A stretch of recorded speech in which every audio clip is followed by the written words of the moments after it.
तो आज हम लोग पढ़ने वाले हैं राजधर्म के नवीन सिद्धांत।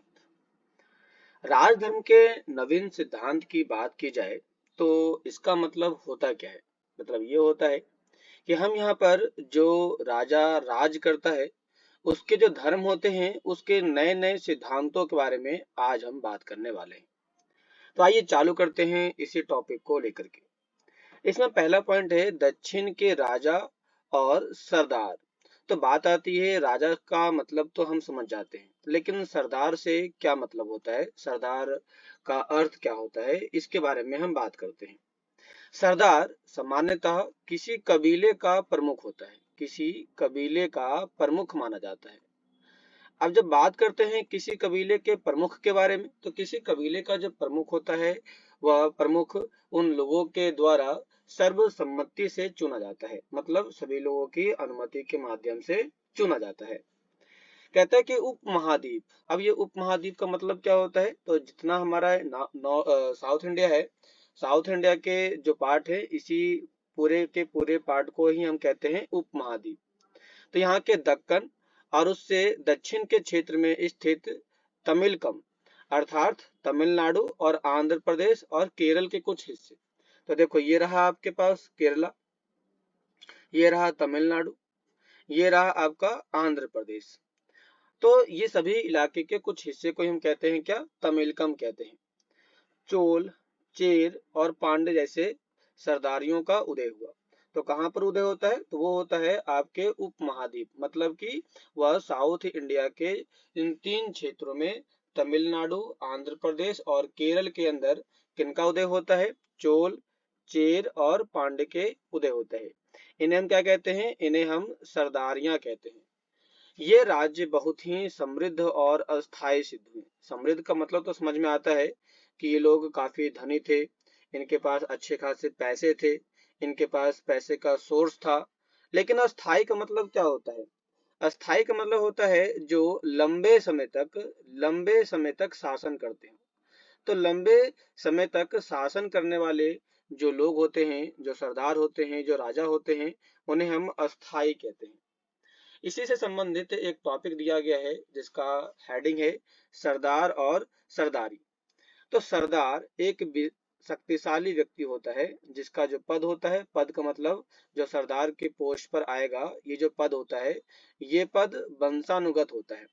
वंशानुगत का मतलब होता है जो पिता होगा, उस पिता का जो बड़ा बेटा होगा वही बड़ा बेटा क्या होगा, तो इस पोस्ट पर आएगा। फिर इसका जो बड़ा बेटा होगा वह इस पोस्ट पर आएगा, इसका बड़ा बेटा जो होगा वह इस पोस्ट पर आएगा। तो ये वंशानुगत चलता रहता है। कहता है हो भी सकता है और नहीं भी, मतलब कहीं कहीं जगहों पर तो ये वंशानुगत है, लेकिन कहीं कहीं जगहों पर इसका चुनाव जनता के द्वारा भी किया जाता है। तो ये जनता के ऊपर और वंशानुगत दोनों ही पद्धति के माध्यम से चुने जाते हैं। उसके समर्थक उसके खानदान के लोग होते हैं, मतलब कि खानदान के लोग ही इनको समर्थन करने वाले होते हैं।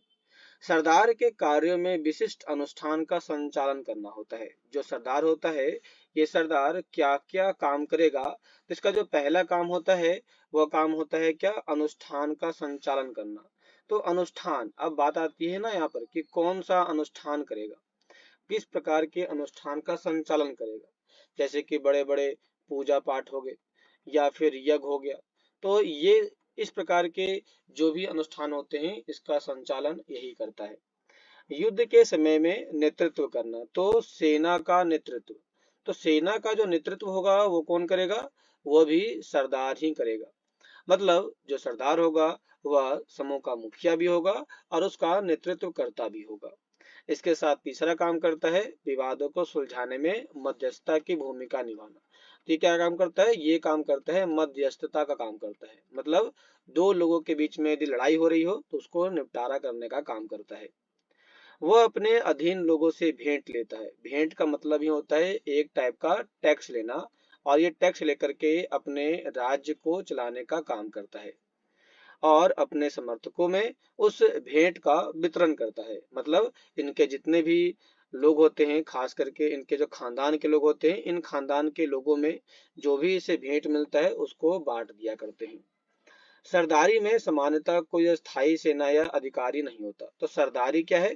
सरदारी एक टाइप का अस्थाई अस्थाई एक पद्धति मानी जाती है। इसमें कहता है कि हमें इन राज्यों के बारे में विभिन्न प्रकार के स्रोतों से जानकारी मिलती है। उदाहरण के तौर पर प्राचीन तमिल संगम ग्रंथ में ऐसी कविताएं हैं जो सरदारों का विवरण देती है।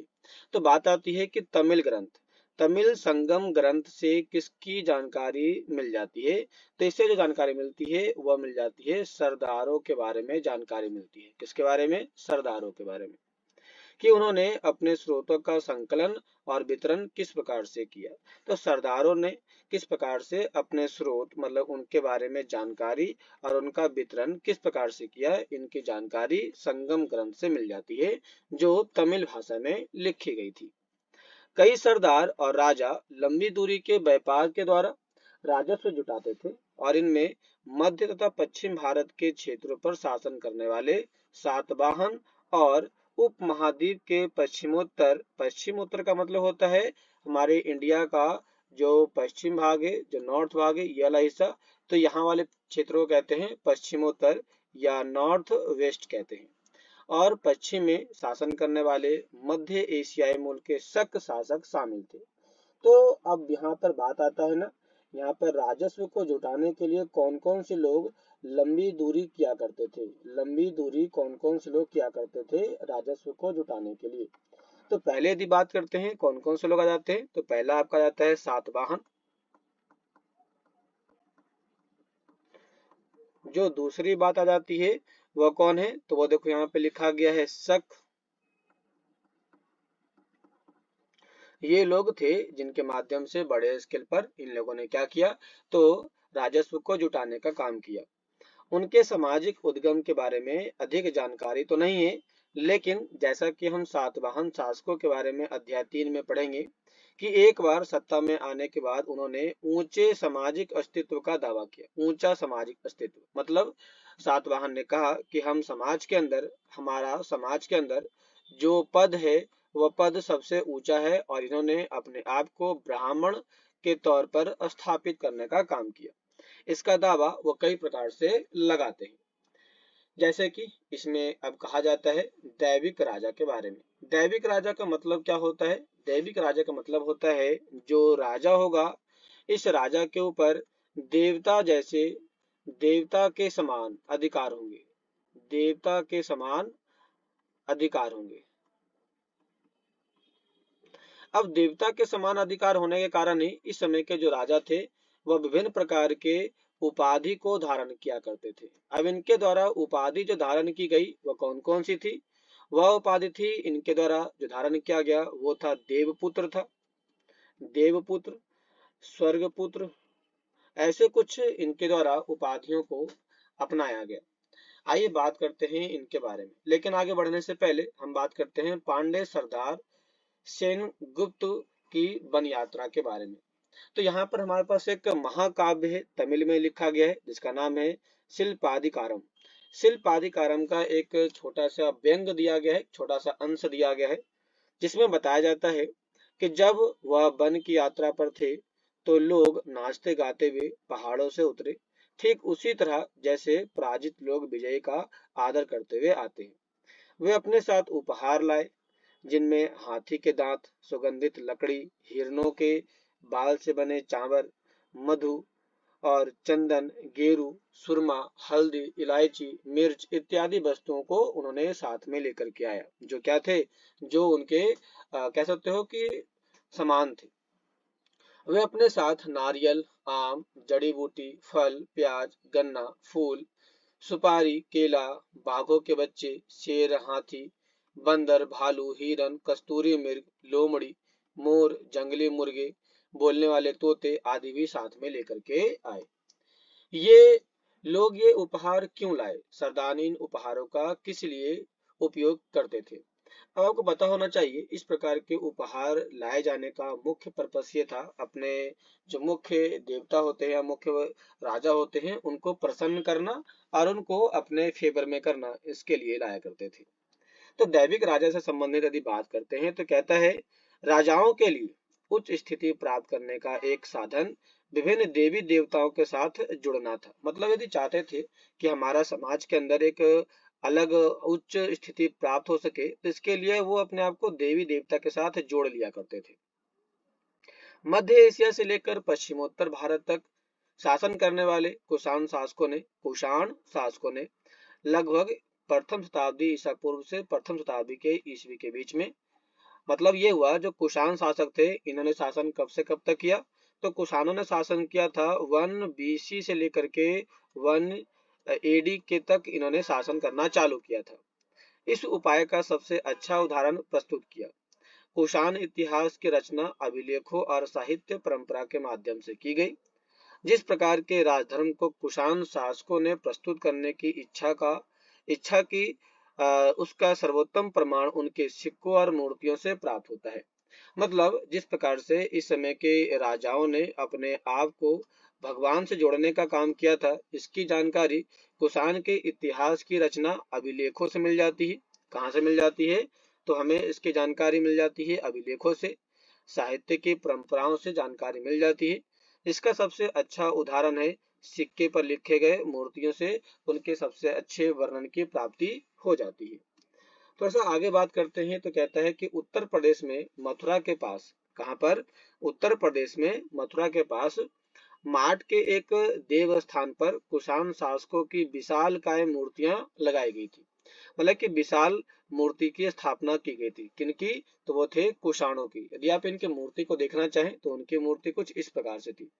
यही मूर्ति थी जो उत्तर प्रदेश के अंदर लगाया गया था।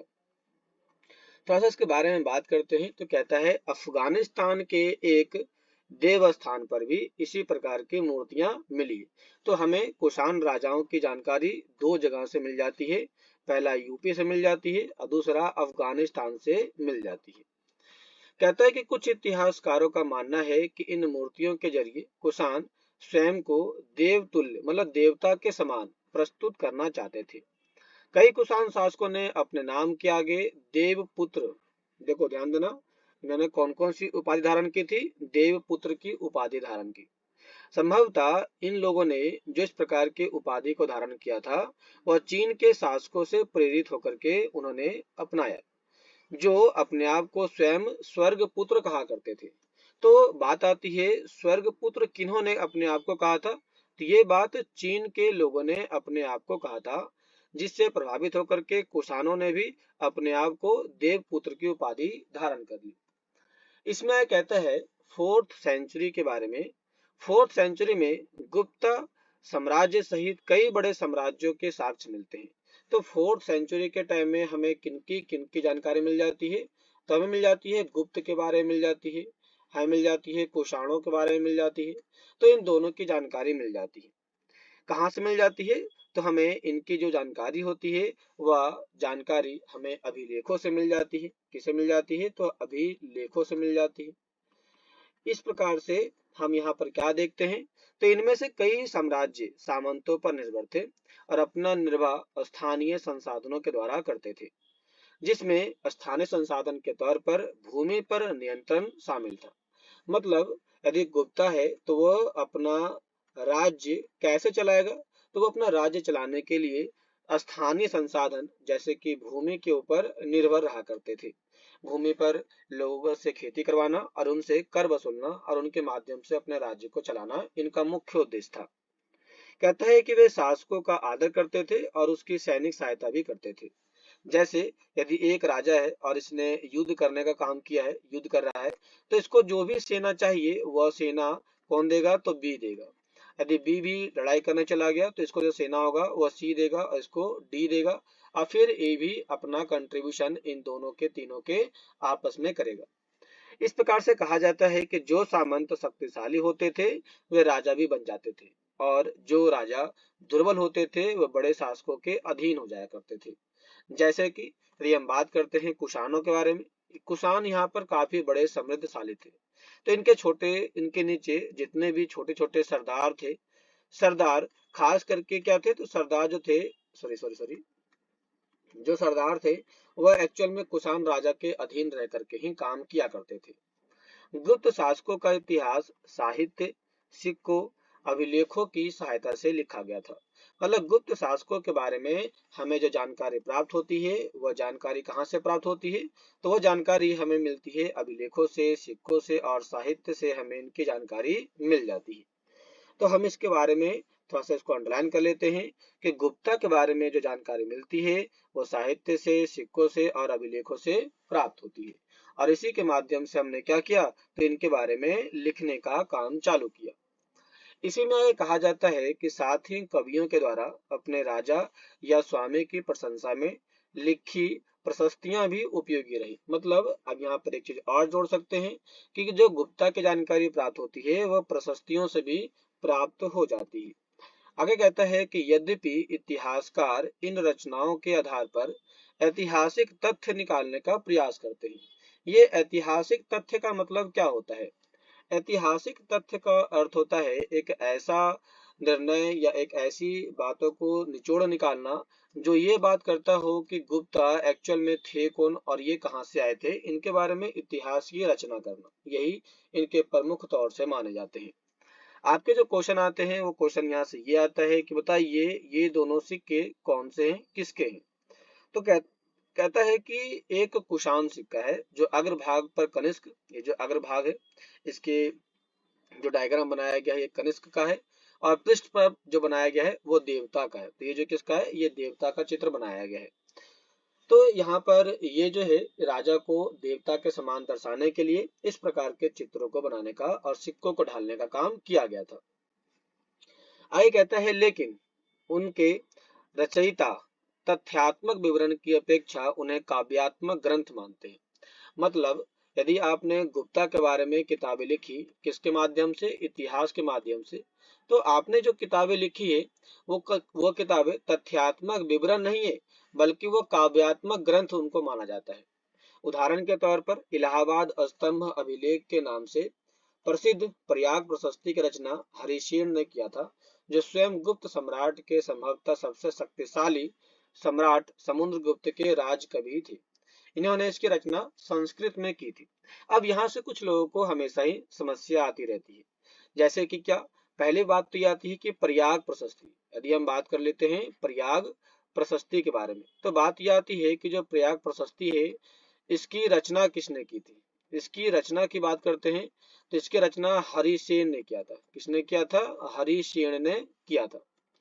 दूसरी बात कर लेते हैं कि प्रयाग प्रशस्ति कहाँ पाई गई है, ये कहाँ से पाई जाती है, तो वह है इलाहाबाद। कहाँ से? इलाहाबाद से मिल जाती है। तीसरी बात करते हैं कि जो हरिसेन था वो कौन था, तो हरिसेन जो था, हरिसेन ये कौन था? ये था समुद्रगुप्त का राजकवि था। समुद्रगुप्त समुद्रगुप्त का राजकवि था ये।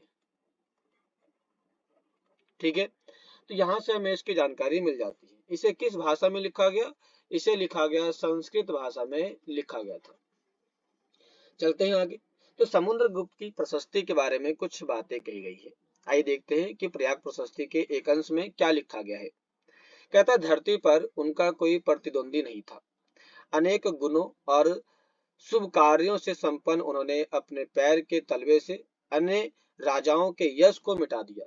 मतलब कि उन्होंने अपने पैरों तले पूरे राज्यों को खत्म करके उनके ऊपर अपना शासन स्थापित किया। वे परमात्मा पुरुष है, साधु की समृद्धि और असाधु के विनाश के कारण वही माने जाते हैं। वे अज्ञ हैं, इनको कोई जीत नहीं सकता। उनके कोमल हृदय को भक्ति और विनय से भी बस में किया जा सकता है। वे करुणा से भरे हुए हैं। वे अनेक सहर्ष गायों के दाता हैं। मतलब कि कई सारे गायों को इन्होंने ही मतलब कि देने का काम किया है। उनके मस्तिष्क की दीक्षा दीन दुखियों, विरहणियों और पीड़ितों के उद्धार के लिए की गई है। वे मानवता के लिए दिव्यमान उदारता की प्रतिमूर्ति हैं। वह देवताओं के कुबेर, वरुण, इंद्र, यम के तुल्य माने जाते हैं। अर्थात इन्हें मतलब कि कुषाणों को किनके समतुल्य माना गया है, तो वह इन सभी भगवानों के तुल्य माना गया है, उन्हीं के समान माना गया है। यहाँ पर बात ये भी क्वेश्चन आ सकता है कि जो हमें कुषाण की मूर्ति मिलती है वो कुषाण की मूर्तियां किससे बनाई गई है, तो बलुआ पत्थर से बनी है। किससे बनी है? बलुआ पत्थर से, रेड स्टोन से बनाई गई है।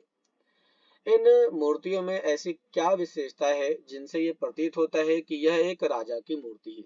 तो इस राजा की मूर्ति की सबसे बड़ी विशेषता के बारे में बात किया जाए तो आपको देख के मिल जाएगा। सबसे पहली बात तो ये एक बहुत बड़ी तलवार है।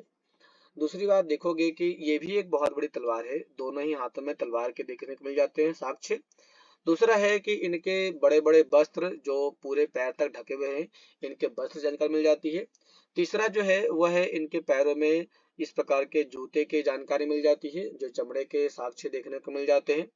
अगली जानकारी जो मिल जाती है वो है इनके ऊपर बनाया गया इस प्रकार का कवच, जो इस प्रकार के बारे में जानकारी देता है कि सामान्यतः ये किसी राजा की मूर्ति करती होगी।